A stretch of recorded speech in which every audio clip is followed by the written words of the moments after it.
Hello friends, I hope आप सभी यार पार होंगे। तो फ्रेंड्स, जैसा कि हम चैप्टर 3 लैंडफॉर्म्स एंड लाइफ हम पढ़ रहे हैं।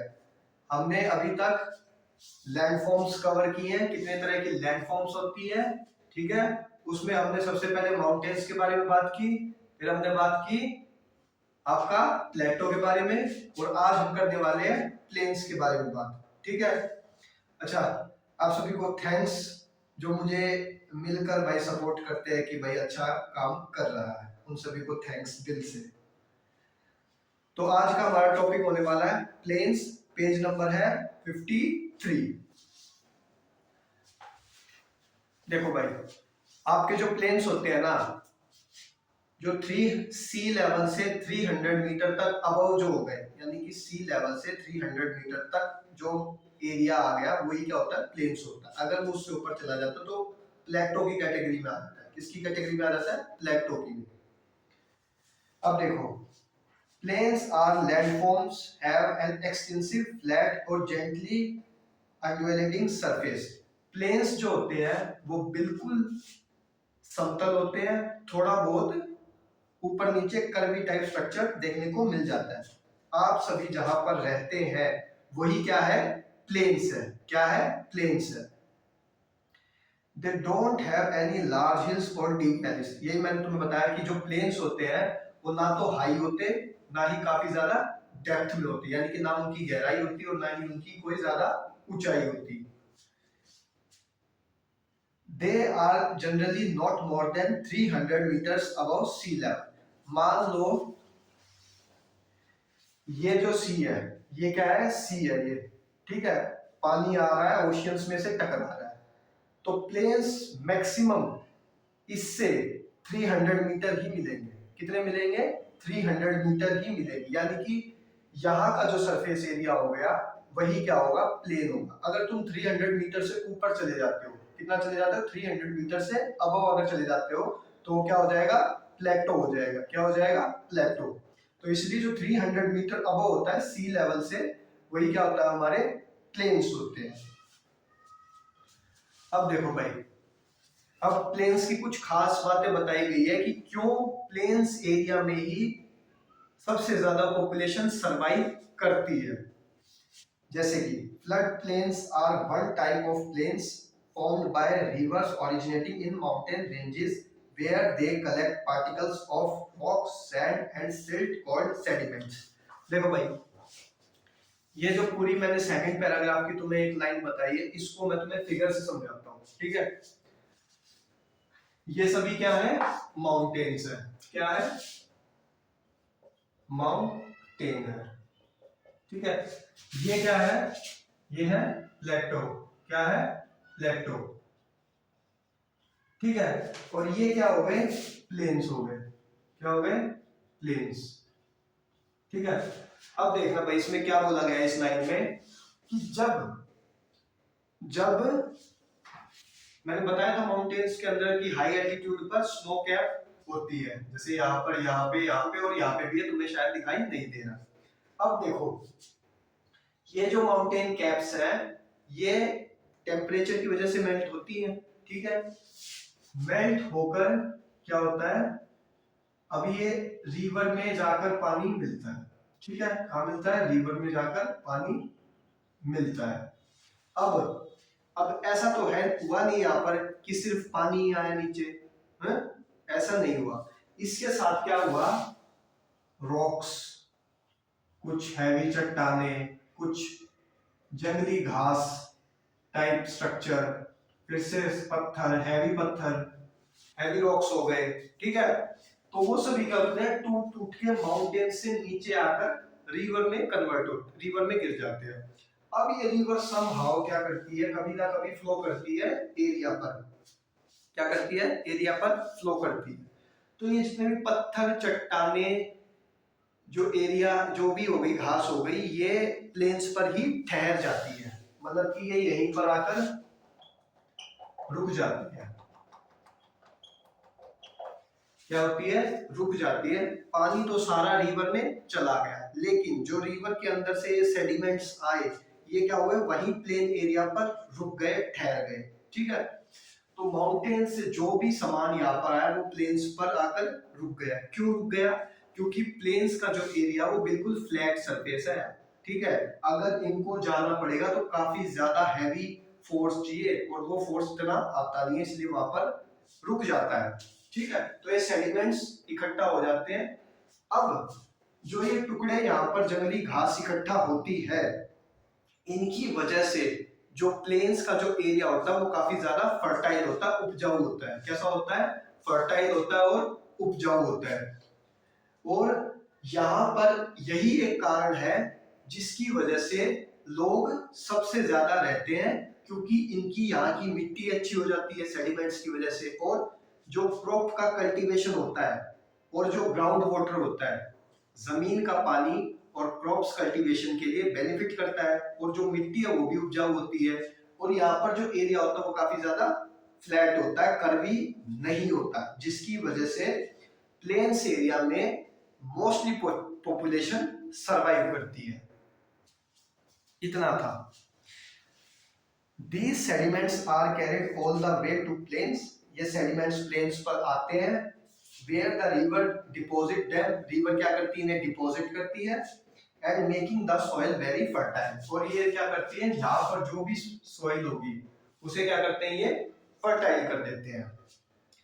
As a result, these plains are ideal for growing crops of all kinds. देखो मैंने तुम्हारा पूरा पैराग्राफ अपनी बात में इस पिक्चर के थ्रू बता दिया कि इन्हीं रॉक्स और घास और स्टोन्स की वजह से वहां की जो क्रॉप कल्टीवेशन होती है वो काफी ज्यादा अच्छी होती है, बेनिफिशियल होती है। And agriculture is a major economic occupation in this land. और इसीलिए इन सभी कारणों की वजह से एग्रीकल्चर जो होता है वो सबसे ज्यादा मेन हो जाता है प्लेन्स पर। कहां पर मेन हो जाता है? प्लेन्स पर एग्रीकल्चर सबसे ज्यादा मेन हो जाता है। Plains also support a variety of flora and fauna. और यहीं पर जो ये पूरी एक्टिविटी जहां पर घटी, इसकी वजह से क्या हुआ? प्लेन्स एरिया का फ्लोरा भी अलग हो गया और फोना भी अलग हो गया। हमें प्लेन्स एरिया पर फ्लोरा और फोना देखने को मिलते हैं। मैंने तुम्हें बताया था हर रीजन का फ्लोरा फोना अलग अलग हो सकता है, जरूरी नहीं है कि हर रीजन का फ्लोरा फोना क्या हो। अब कमेंट्स में मेरे को बताना कि फ्लोरा फोना क्या होते हैं। पीछे की वीडियो में मैं तुम्हें बताते हुए आया हूं। अच्छा, इसमें एक वर्ड दिया गया है भाई, सिल्ट। क्या है? सिल्ट। सिल्ट होता है गाद। क्या होता है? गाद। जो मिट्टी और घास से जो इकट्ठा हो जाता है ना, जो गाद बन जाती है, जो मोटी मिट्टी और पानी से इकट्ठा होकर जो गाद बनती है उसे बोलते हैं सिल्ट। क्या बोलते हैं? सिल्ट।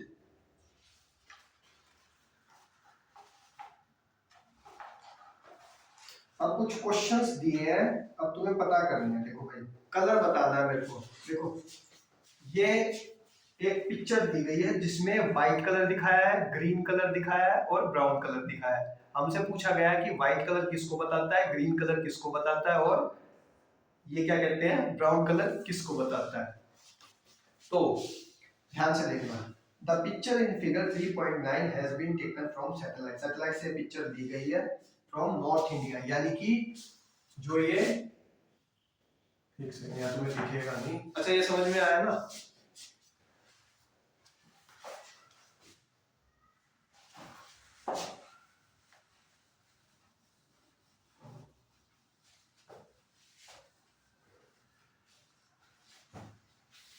नॉर्थन इंडिया की पिक्चर है भाई।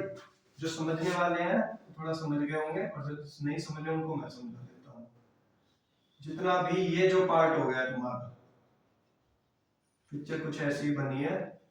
ये जो पार्ट हो गया ये क्या है तुम्हारा? नॉर्थ इंडिया है। क्या है? North India.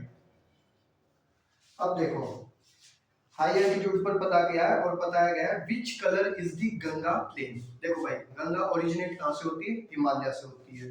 तो हिमालय के पास से जब गंगा ओरिजिनेट होकर 4 स्टेट्स पर से ट्रेवल होती है, कौन कौन से है? उत्तराखंड, यूपी, बिहार, वेस्ट बंगाल। उत्तराखंड, यूपी, बिहार, वेस्ट बंगाल, और वहां पर बाद में बे ऑफ बंगाल में गंगा गिर जाती है। तो इस गंगा प्लेन पर यहाँ का जो एरिया है वो तुम्हें पिक्चर में कैसा दिखाई देने को मिल रहा है? ग्रीन कलर का।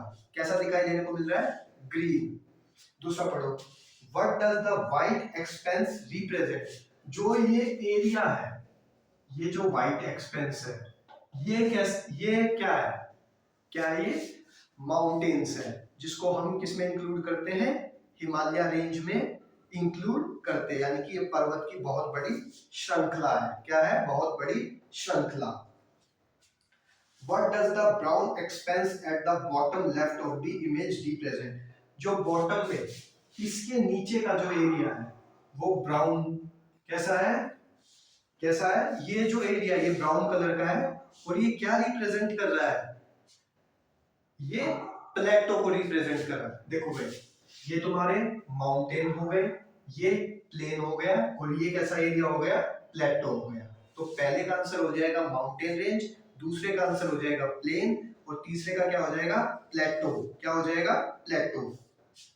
अब बात करते हैं लाइफ इन दी प्लेन्स, यानी कि प्लेन की लाइफ कैसी होती है, वहां पर रहने वाले लोगों की लाइफ कैसी होती है।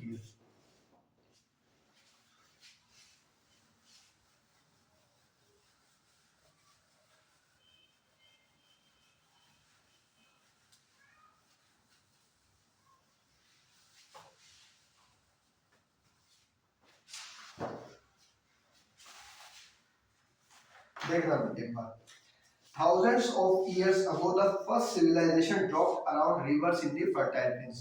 1000 years पहले क्या था? सभी को पता है हड़प्पा सिविलाइजेशन क्या थी? इंडस वैली सिविलाइजेशन क्या थी? जब पहली सभ्यता कभी बसी थी, यानी कि पहले लोगों ने ढंग से निवास करना सीखा था, तो वो कहाँ सीखा था? नदियों के पास। कहाँ सीखा था? अगर यहाँ से कोई नदी फ्लो हो रही है तो यहाँ पर क्या थे? लोगों के घर थे। क्या थे? होम थे, हाउस थे, ये थे। ये रिवर हो गई और ये क्या हो गई? हाउस हो गए। इन अवर टाइम, आज के टाइम के अनुसार, a large of the world population live in the plains. आज के टाइम पर भी क्या होता है? प्लेन्स के एरिया पर ही लोग ज्यादा रहना प्रेफर करते हैं बजाय कि माउंटेन्स और प्लेटो पर, क्योंकि यहाँ की सॉइल फर्टाइल है। मैं अभी बता के आया। About 40 crore people, 40 crore people, यानी कि भारत की जो जनसंख्या है उसका 1/4 से भी ज्यादा। 1/4 का मतलब क्या हो गया? यानी कि भारत की पॉपुलेशन 146 या 147 समथिंग इस टाइप से है, तो इसका कितना हो गया? 36 पॉइंट आई थिंक अराउंड 25 इस टाइप का हो गया। तो इसने कितना बोला? 40 करोड़ पीपल, यानी कि 1/4 से भी ज्यादा पॉपुलेशन, यानी कि 1/4 से भी ज्यादा पॉपुलेशन कहां पर रहना प्रेफर करती है? भारत के प्लेन्स पर। भारत में प्लेन्स पर रहना ज्यादा प्रेफर करती है। In India Ganga plain, Ganga plain भी बोल देते हैं और इंग्लिश में हम उसको गैंजेटिक प्लेन भी बोल देते हैं। क्या बोल देते हैं? इंग्लिश प्रोनाउंसिएशन वर्ड जो है वो है गैंजेटिक प्लेन्स। क्या है? Gangetic plains. As with other plants of the world, और यहीं पर क्या होते हैं? Other plants of the world भी रहते हैं। अब देखना भाई, मेजर ऑक्यूपेशन कि उनका व्यवसाय प्लेन्स पर है क्या? क्लास बोर तो नहीं हो रही ना? थोड़ा सा ध्यान से सुनो, ठीक है? देखो, मेजर ऑक्यूपेशन यानी कि वहां का व्यवसाय, वहां का व्यवसाय, वहां के लोग बेसिकली काम क्या करते हैं? रिवर फिशिंग करते हैं। अब देखो भाई, रिवर फिशिंग करते कैसे हैं? घर यहाँ पे है, नदी यहाँ पर है, तो क्या करेंगे? फिशिंग करते हैं, तो रिवर से फिश पकड़कर वो लाते हैं। एग्रीकल्चर हो गया, पानी है साइड में, क्रॉप्स भी क्या होंगी? अच्छी फर्टाइल वाली उपजाऊ ग्रो करेंगी। Food crops such as rice, wheat, maize, barley and millets. देखो भाई, जो फूड्स, जो क्रॉप्स जो कल्टीवेट की जाती है वो ये है जो मुख्य है वहां पर प्लेन एरिया में।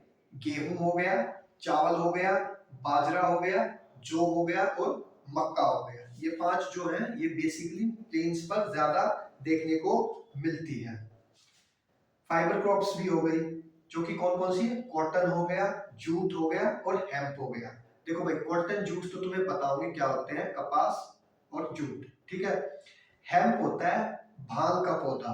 क्या होता है? भांग, जिससे जो भांग बनाई जाती है ना, उसके पौधे को क्या बोलते हैं हम? हेम्प बोलते हैं, HEMP, hemp. Are also grown in the Gangetic plains, यानी कि गंगा का जो प्लेन है उसमें क्या है? Gangetic plain. Traditional agriculture has been mostly rainfall, that is waterfall through rainfall। देखो भाई, जब कभी भी प्राचीन टाइम पे कल्टीवेशन हुआ, यानी कि लोगों ने खेती की शुरुआत की, तो किससे हुई? रेनफॉल से हुई। यानी कि ये ह्यूमंस के खेत है, प्लेन है, ठीक है, क्लाउड आया, बारिश हुई अपने टाइम के हिसाब से। ये कोई प्लेन था, बारिश हुई, और यहाँ पर तुम कोई आदमी बना लो जो काफी ज्यादा खुश है, ठीक है, क्या है? खुश है। पहले के टाइम पे ऐसा ही होता था, बारिश हुई, बारिश पर ही ह्यूमन टोटली डिपेंडेंट था अपनी क्रॉप कल्टीवेशन के लिए। But time to time change हुआ, मौसम वैसे नहीं हुए जैसे अब होने चाहिए थे, फर्क आने लगा। तो आदमी को क्रॉप को तो पानी उसी टाइम पर चाहिए जो उसके लिए फायदेमंद हो। बट हुआ क्या, कभी पहले आ जाती है तो कभी बाद में आ जाती है। तो उसने क्या किया? इरिगेशन मेथड इस्तेमाल किया। इरिगेशन क्या होता है?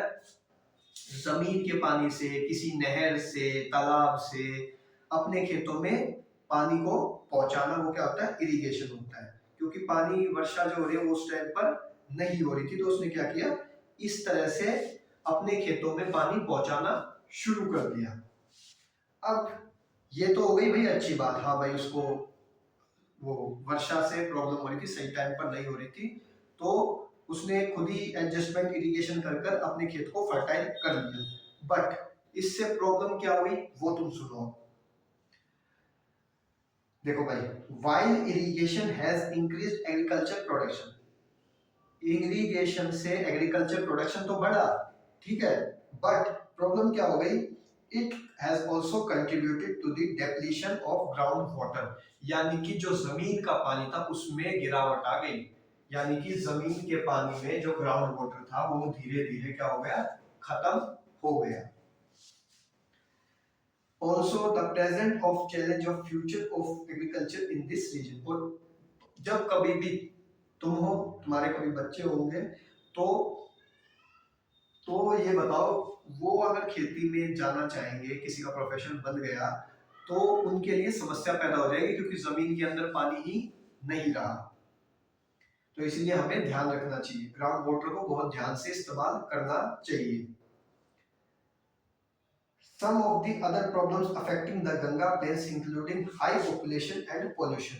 और कभी कभार क्या होता है, जैसे एरिया पर्टिकुलर है, छोटा सा एरिया, बट पॉपुलेशन क्या हो गई? ज्यादा हो गई।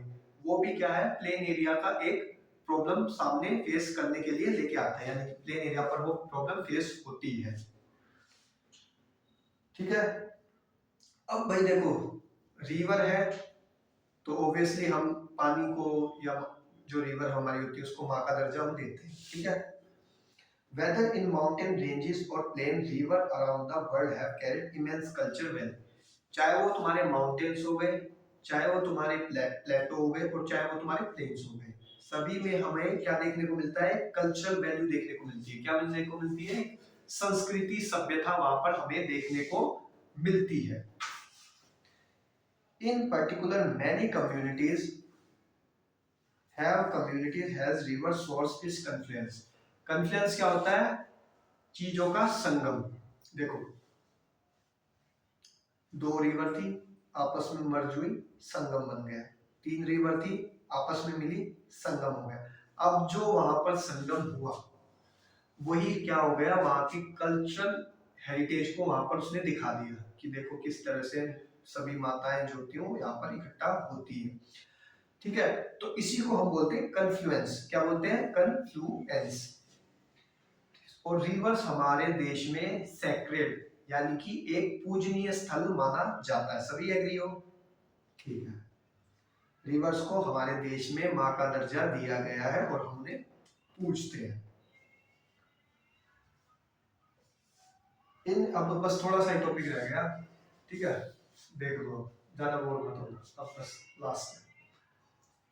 In India, numerous festivals, ceremonies, and rituals are conducted at such location. क्या है? और यहीं पर इन रिवरों के आसपास सेरेमनीज, कल्चरल और रिचुअल्स, प्रथाएं जो काफी ज्यादा पुरानी हो चुकी है वो हमें देखने को मिलती है। Because plain have a gentle slope, क्योंकि जो प्लेन का जो एरिया है, जो स्लोप है वो काफी धीमा है, यानी कि ज्यादा टेढ़ा मेढ़ा तिरछा नहीं है।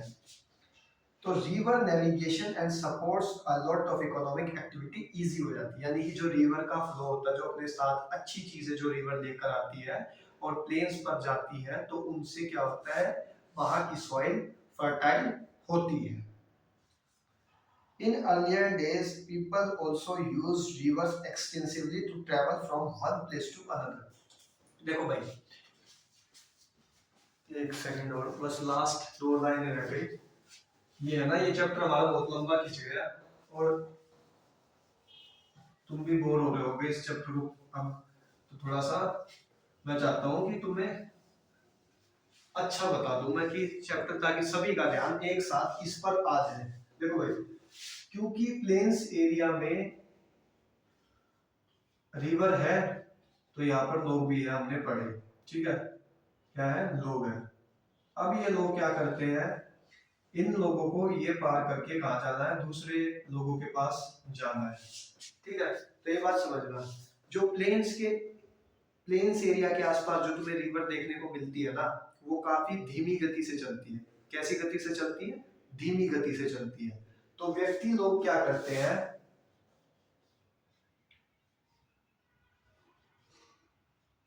बोट से ट्रेवल करते हैं। क्या करते हैं? इन बोट से ट्रेवल करते हैं। क्या करते हैं? इन बोट से ट्रेवल करते हैं और एक जगह से, जैसे यहाँ के लोग बोट इस्तेमाल की तो यहाँ पर गए, यहाँ के लोगों ने बोट इस्तेमाल की तो यहाँ से गए। तो इसीलिए एक तरह से ट्रांसपोर्टेशन का भी काम करते हैं। जैसा कि there are stretches along the Ganga where people prefer to use boats। अब ये भी उसने कहा है कि फिगर 3.10 में देखिए कि किस तरह से बोट एक जगह से दूसरी जगह पर जा रही है। तो हमने आज प्लेन्स के बारे में पढ़ा कि किस तरह से प्लेन्स जो होते हैं वो माउंटेन रेंज से जो भी टुकड़े आसपास sediments, rocks, silt, heavy stones हो गए, वो प्लेन एरिया को फर्टाइल कर देते हैं। उनकी जो मिट्टी होती है वो प्लेन एरिया को फर्टाइल कर देती है। उसके बाद हमने पढ़ा कि इसी वजह से वहां के लोग, प्लेन एरिया के लोग, एग्रीकल्चर सेक्टर पर सबसे ज्यादा डिपेंड रहते हैं, क्योंकि एरिया अच्छा है और जमीन भी वहां पर अच्छी है, तो इसलिए एग्रीकल्चर ज्यादा होता है। फिर हमने फसल पढ़ी, कौन कौन सी फसलें उगाई जाती है वो मैं तुम्हें बता के आ चुका हूँ। उसके बाद हमने पढ़ा कि क्यों ग्राउंड वाटर इस्तेमाल करते हैं हम इरिगेशन के लिए, वो अच्छी बात है, बट एक्सेसिव कर रहे हैं, ज्यादा ही कर रहे हैं, तो वहां पर क्या हो रही है, वहां की जो मृदाएं हो रही है, वहां की जो वाटर सप्लीमेंट एरिया, वो क्या हो रहा है, कम हो रहा है। तो हमें उस पर ध्यान देने की जरूरत है। फिर लास्ट में हमने पढ़ा कि किस तरीके से जो प्लेन एरिया के जो लोग होते हैं वो एक जगह से दूसरी जगह पर ट्रेवल करते हैं बोट्स के थ्रू। किसके थ्रू? बोट्स के थ्रू। कैसे ट्रेवल कर लेते हैं? इस रिवर का जो वेव है वो काफी ज्यादा धीमी है, जिसकी वजह से वो नाव से उसे पार कर लेते हैं। ठीक है, तो आज की क्लास हमारी ओवर हो गई। मैंने देखा है कि इसमें लास्ट 3 क्वेश्चन है, ठीक है, वो कल आकर मैं डिस्कस करता हूं। ठीक है, तो या तो तुम खुद समझ लेना, मेरे को बता देना कि क्या तुमने इन 3 क्वेश्चन में पढ़ा, और जो आज का मैंने तुम्हें बताया है ये पूरा रिवाइज कर लेना।